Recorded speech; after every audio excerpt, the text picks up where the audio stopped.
tardes a todas y a todos. Muchas gracias por la invitación.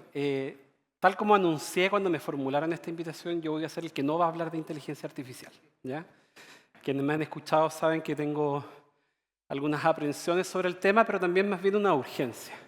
Cuando nosotros hablamos de ciberseguridad, y ya muchos de acá nos conocemos hace mucho tiempo, uno de los desafíos que nosotros tuvimos es que durante mucho tiempo, y ustedes lo recuerdan probablemente mucho mejor que yo, tuvimos un desafío muy importante de digitalizar el país. ¿Se acuerdan? En los 90, cuando llegaron los computadores, cuando llegó la conexión a Internet, la obsesión era cablear, conectar, digitalizar, lograr que la mayor cantidad de trámites y procesos fueran posibles realizarlos mediante tecnologías digitales. El problema es que ese proceso lo hicimos bien a tontas y a locas, porque nuestra meta era digitalizar. Nuestra meta era llevar ese proceso papel a un proceso electrónico, a un proceso digital. Y muchas veces lo hicimos sin mirar la seguridad. Seamos honestos, ¿cuántos de ustedes diseñaron, implementaron, ejecutaron un proyecto tecnológico sin siquiera dedicarle un minuto a la dimensión de seguridad? Levanten la mano. No se mientan. Ya se los pregunto de otra manera. ¿Qué porcentaje del presupuesto del proyecto estaba destinado a seguridad? Los que eran un cero, que levanten la mano. No era tema. No fue tema durante mucho tiempo porque la meta era razonablemente digitalizar. Y ese proceso que nosotros vivimos fuertemente en Chile desde el año 93, 94, que se vivió intensamente en el año 2000, generó muchas plataformas que hoy día ocupamos. Esas plataformas legacy que permiten que ciertos procesos críticos para el normal funcionamiento del país operen, presten servicios, hagan que nuestra vida cotidiana sea mucho más simple. Pero tengo un dato. Cada vez que tenemos un incidente, nuestro sospechoso número uno es un sistema legacy. Porque ya después la plataforma se sofisticó. Le fuimos metiendo más proyectos.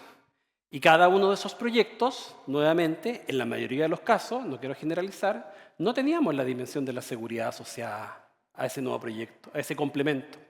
Por lo tanto, terminamos montando grandes plataformas tecnológicas, grandes sistemas para resolver procesos, y en esas grandes plataformas la seguridad no era un tema. Y hoy día pagamos el precio de eso. Y uno de los desafíos que tenemos hoy día... No, esto no está funcionando. Vamos a dejarlo ahí.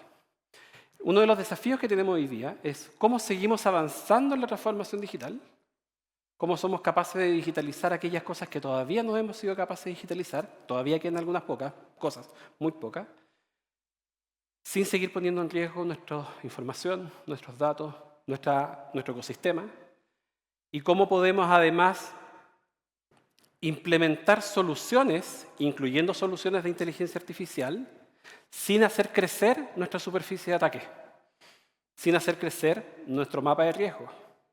Porque uno de los dilemas que nosotros enfrentamos cotidianamente cuando nos tenemos que hacer cargo de una nueva tecnología es esa evaluación crítica respecto a cómo esa nueva tecnología, esa nueva función va a poner en riesgo lo que hoy día yo hago con tecnologías antiguas.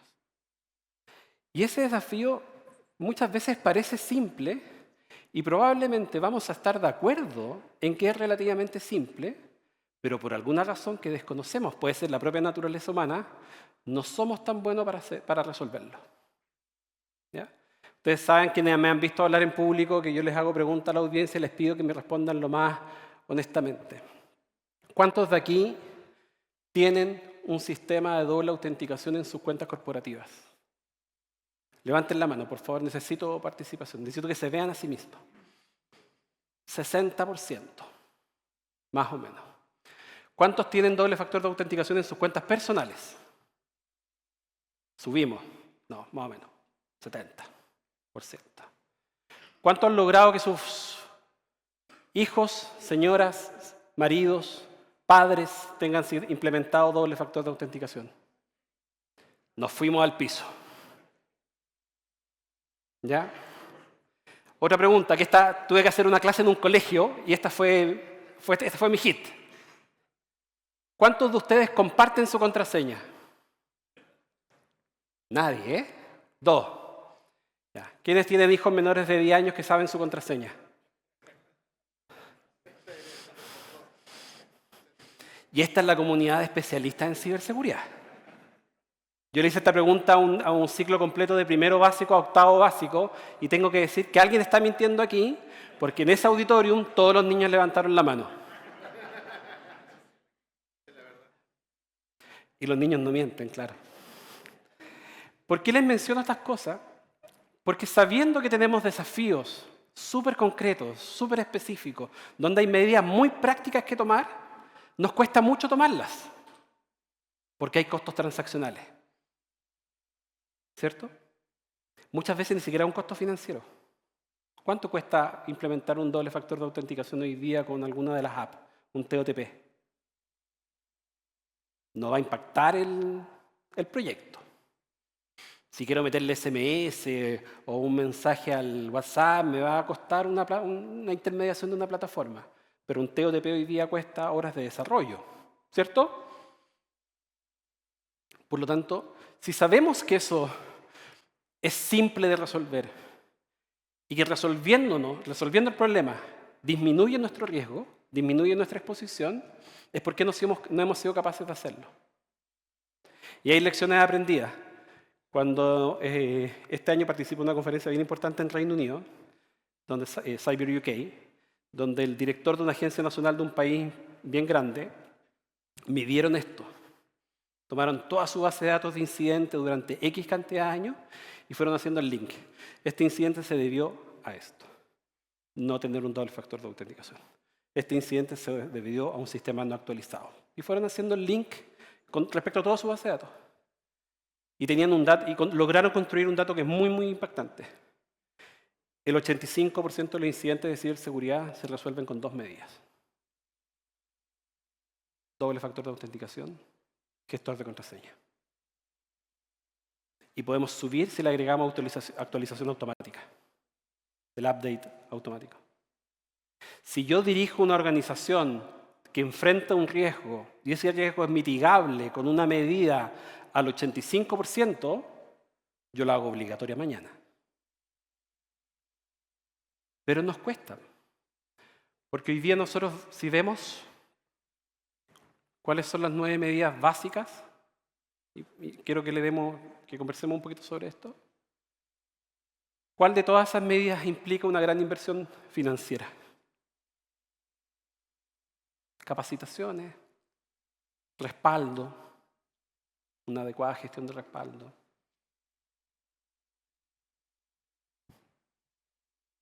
Y ninguna más. Si una organización en un nivel de madurez medio es capaz de implementar estas 9 medidas, su riesgo tecnológico se reduce a un 15%. Cuanto parece ser medida efectiva. Nosotros queremos en octubre de este año lanzar este dato. Queremos ver cómo se comporta el ecosistema nacional en función de sus incidentes para ver cuál es la correlación, si vamos a llegar a un dato muy parecido. Por ejemplo, actualizaciones periódicas de dispositivos. Hoy día es un contrasentido, o no se entiende más bien, que las organizaciones nos fuercen a los usuarios a actualizar sus dispositivos. En las Fuerzas Armadas no podemos hacerlo porque los tanques dejan de disparar si le actualizamos el Windows XP que traen los Leopard. Pero no toda la industria es así de sensible a la actualización. En muchos casos los sistemas de ofimática o los sistemas operativos no requieren nada más que simplemente actualizarse. Y tenemos todavía, cuando se hacen escaneos automatizados de redes, encontramos muchos dispositivos no actualizados simplemente porque o el usuario canceló la actualización, ese pop-up que aparece, o posponer y pasa un mes. Y ese posponer un mes genera riesgo. Por lo tanto, esa es una medida que es bastante simple. Capacitaciones contra phishing. Vamos a seguir cayendo en phishing mientras la tecnología no sea capaz de resolverlo. Alternativa A, que tengamos buenos filtros que nos permitan tratar de eliminar toda esa información antes que le llegue al usuario, porque en primera medida el phishing es un problema tecnológico, no es un problema de usabilidad. ¿Ya? Segundo, cuando seamos capaces de entrenar a nuestros usuarios para que detecten phishing. Pero esto es complejo, porque incluso nosotros que somos avesados, que tenemos conocimientos, caemos. Hemos hecho pruebas en algunas instituciones y han caído los administradores de redes y sistemas. porque la oferta del teletrabajo es súper atractiva y todos quieren postular, ¿cierto? Esta a mí me gusta harto. Y aquí tenemos un cambio cultural de por medio, mínimos privilegios. Yo soy el director de la ANSI y no tengo acceso a la plataforma de reporte de incidentes. Porque yo soy el vector de riesgo en la agencia. Soy el más conocido, soy el público, soy el expuesto. Si me hackean a mí, hackean a la ANSI. Entonces me hackean a mí. No. Pero esto es un cambio cultural, porque en las organizaciones, mientras más compleja, más grande la organización, los directivos quieren tener control total. Y muchos les ha tocado lidiar con eso. Y esto implica invertir el proceso de responsabilidad. Mientras menos acceso tengo yo a las plataformas de la ANSI, menos vulnerabilidades hay en esa plataforma asociada a una persona. Imagínense, alguien me hace una suplantación y manda una instrucción 10 minutos antes de que tome un avión. Y esa instrucción alguien la cumple. Por lo tanto, mínimos privilegios en cuentas de usuario es algo que es relativamente fácil de gestionar, pero nos cuesta culturalmente. Respaldo de una pesadilla. ¿Quiénes han sido víctimas de ransomware? Cruzan los dedos porque los respaldos estén al día, funcionen, operen. Y la mitad de las veces no pasa. ¿Por qué? Porque no se actualizaban, no se probaban, nadie tomó el tiempo de bajar sistemas, subir todo desde cero para ver si efectivamente su plataforma estaba funcionando. Y el momento que se dan cuenta de eso es después del ciberataque. Y esta es probablemente la medida que requiere inversión. Segmentación de redes. Hasta en los hogares más educados y más complejos, siempre alguien tira un cable donde no tendría que haberlo tirado. Y les voy a contar un caso. Nosotros tuvimos un incidente en una institución pública que todos decían, no, si está completamente segmentado, solo se contiene aquí. Hasta que alguien levanta la mano y dice, pucha, hace unos días atrás tuvimos que hacer un puente entre y se nos olvidó sacar él. Por lo tanto, una red que estaba totalmente segmentada, por una prueba que tuvieron que hacer, alguien conectó dos redes que no debieron nunca haber estado conectadas. Incluso lo que les quiero decir es que incluso en organizaciones complejas, segmentación de redes que parece una medida, que en general es una medida simple de desarrollar, a veces no lo es tanto. Antivirus en los teléfonos. Nuevamente el censo. ¿Cuántos tienen antivirus en el teléfono? Menos del 10%. Eso es un problema. Porque si ustedes no tienen antivirus en el teléfono, ¿qué le vamos a pedir a los usuarios finales? Anti-malware. Hoy día todas las plataformas de gestión de ciberseguridad traen buenos sistemas anti-malware. Las buenas plataformas de antivirus también tienen. En general, este es un problema que se resuelve en una capa muy simple. Doble factor de autenticación. Si hay algo que me gustaría que se llevaran hoy día para la casa es, antes de implementar cualquier sistema IA, asegúrense que tengan doble factor de autenticación. Es más fácil, es más barato y les va a resolver un problema real. Con certeza. Puede ser que la IA les resuelva otros problemas, sin duda alguna. Pero esto se lo va a resolver con certeza. Y por último, ¿quiénes tienen gestor de contraseña institucional?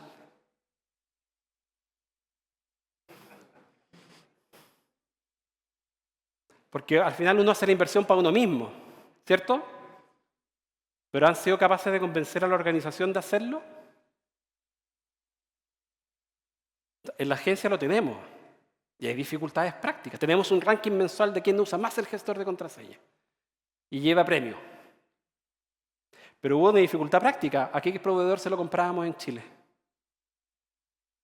Que no están en Chile compra. Con los servicios no están. Hay que buscar intermediarios.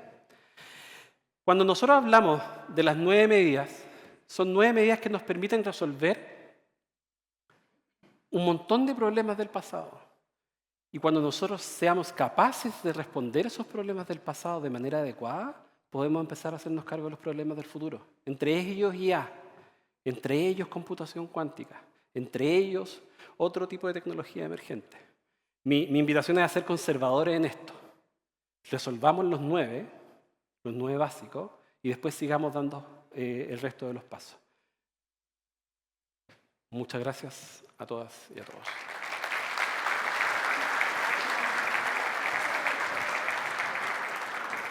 Daniel. No te vayas, Daniel, porque tenemos preguntas. Muchas preguntas. Lo sé. Bueno, vamos a poner el Menti, el código QR, para que lo puedan escanear y ahí puedan hacer preguntas o también levantar la mano. Están nuestras anfitrionas ahí con los micrófonos. ¿Alguien tiene preguntas del público? Aprovechando que está Daniel, que además es nuestro invitado especial. ¿Alguien por ahí? Aquí, por favor. ¿Dónde está nuestra anfitriona? Acá en la segunda fila, por favor. Levanta la manito. Ahí, él.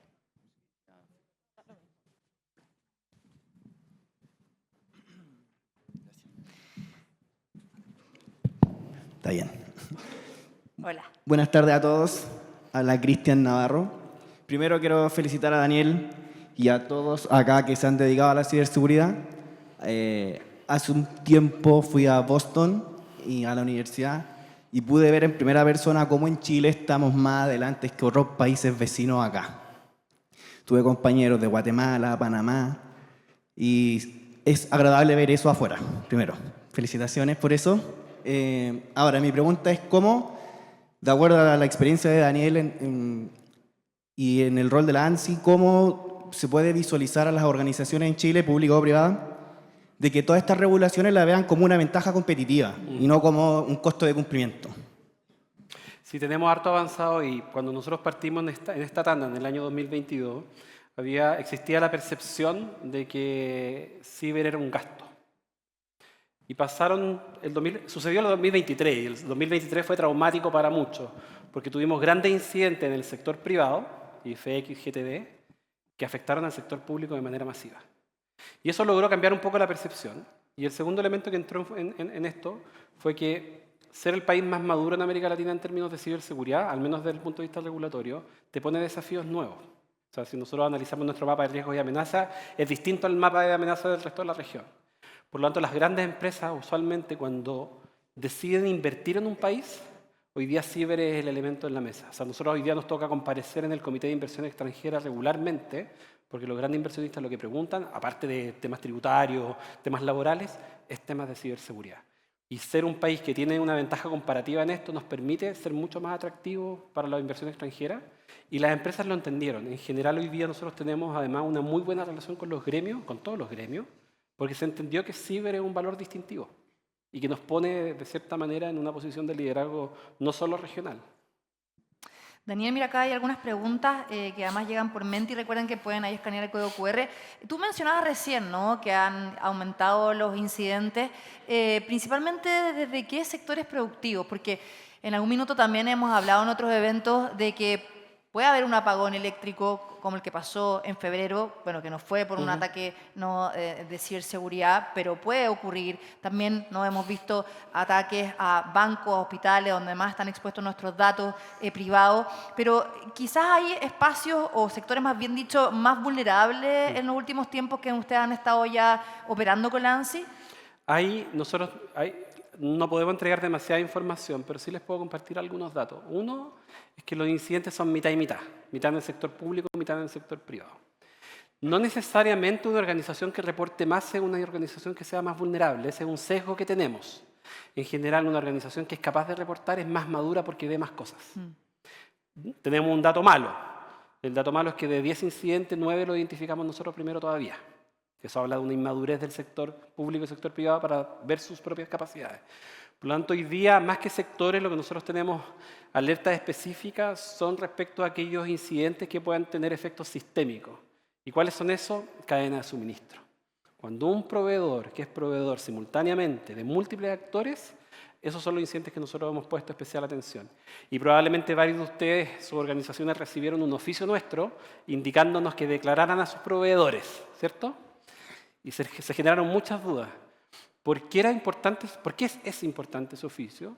Porque hemos descubierto que los ataques de cadena de suministro, que están cerca del 30-40% de los ataques que están ocurriendo en términos generales, golpean multisectorialmente. Atacan a un proveedor de servicios de cloud y los afectados son 12, 13, 14 sectores al mismo tiempo. Esos incidentes que tienen efecto en cadena, efectos sistémicos, son incidentes en los que nosotros estamos poniendo especial atención y en la medida que las organizaciones nos informen su mapa de proveedores, es mucho más fácil reaccionar. Porque sé a quién tengo que mandarle alerta, sé quién está en la cadena de suministro, sé quién es proveedor, quién es cliente de. Y eso nos permite una respuesta más rápida. Daniel, sobre eso mismo, mira, hay varias preguntas, pero te las voy a como resumir. Pero de acuerdo a eso, ¿qué debería ser obligatorio como si tener doble factor y gestor de contraseñas en instituciones público-privado? Y ¿dentro de qué planes debería estar esto incluido? Ya, miren mi cara. Sí, yo creo que va a ser una instrucción obligatoria de la agencia. No les puedo decir el tiempo porque ustedes saben que hoy día la agencia está en el proceso de calificación de operadores de importancia vital. Pero es probable que las medidas de doble factor de autenticación y las medidas de gestor de contraseñas sean probablemente las primeras instrucciones generales de la agencia. Perfecto, mira, Porque si logran resolver tanto problema, mejor que incentivar el uso. Uno puede dictar además la instrucción general sin establecer una sanción durante un año, por ejemplo. Uno eventualmente podría jugar con esas cosas. Pero sí, yo creo que es una de las medidas que probablemente van a salir. Daniel, mira, dice, dado que el punto más débil sigue siendo el usuario, ya que aún se utilizan credenciales susceptibles al phishing y no se hace el esfuerzo de implementar mecanismos passwordless, ¿cuál es tu visión al respecto? Bueno, creo que lo dije, ¿eh? Yo creo que mientras es cierto, nuestro eslabón más débil es usuario-contraseña. Ese es nuestro gran problema hoy día. Siendo ese nuestro problema, las soluciones estaban en la pantalla. Doble factor de autenticación, gestor de contraseña. Con doble factor de autenticación reduzco mucho el riesgo. Por lo tanto, creo que esa es la medida más importante de todas. Y segundo, gestor de contraseña, porque incluso que en el caso que tengamos un leak, esa contraseña es única para esa única plataforma. Por lo tanto, no ocurre el trasvasije entre plataformas. Y hay múltiples casos, para que tengan una idea. En los leaks, estos que se publican permanentemente, estas bolsas de información que se publican en los grupos de Telegram, a veces tenemos 50.000 credenciales chilenas. La mayoría de ellas son recicladas, la mayoría de ellas ya vienen de alguna brecha anterior. Pero siempre tenemos unas 50 que son legítimas, 50 por decirle un número, que son legítimas, actuales, vigentes y en algunos casos muy sensibles. Si se filtra eso, o sea, si se sigue filtrando eso, el doble factor de autenticación no resuelve ese problema, nuevamente. La última pregunta nos han llegado mucho, pero tenemos que seguir avanzando. Dice, Daniel, ¿hay registros ya de incidentes de efecto significativo relacionados a un vector de inteligencia artificial? No, seguimos siendo atacados por humanos. Perfecto. Le damos un aplauso muy grande a Daniel Álvarez, director de la Agencia Nacional de Ciberseguridad de nuestro país. Daniel, gracias por la presentación, súper interesante. Y por supuesto, bueno, ya saben dónde contactar y ver toda la información, el paso a paso en la página web de la ANSI. Vamos ahora a invitarlos a un panel de conversación, mientras yo acá... sí, pero antes, Daniel, antes que te vayas, te queremos dar un reconocimiento. Por favor, que vuelva al escenario. Daniel, le damos un fuerte aplauso. Sí, pues, porque tú eres nuestro invitado especial. Así que te queremos dar un reconocimiento por estar hoy día con nosotros, además de una forma de explicar tan entretenida, necesaria y sobre todo educando y concientizando. Arnoldo Araya, que es el CEO de iSecurity, te quiere dar este reconocimiento. Así que le damos un fuerte aplauso también a Arnoldo, que con su equipo ha creado todo este evento tan importante para ustedes. No, no hay por qué. Con nosotros. Un pequeño reconocimiento a tu participación a IAC y apoyarnos a todos y ayudarnos para que podamos seguir creciendo. No, muchas gracias a ustedes. Encantado, muchas Buen gracias. día. Una foto, por favor, acá para que estén los dos ahí.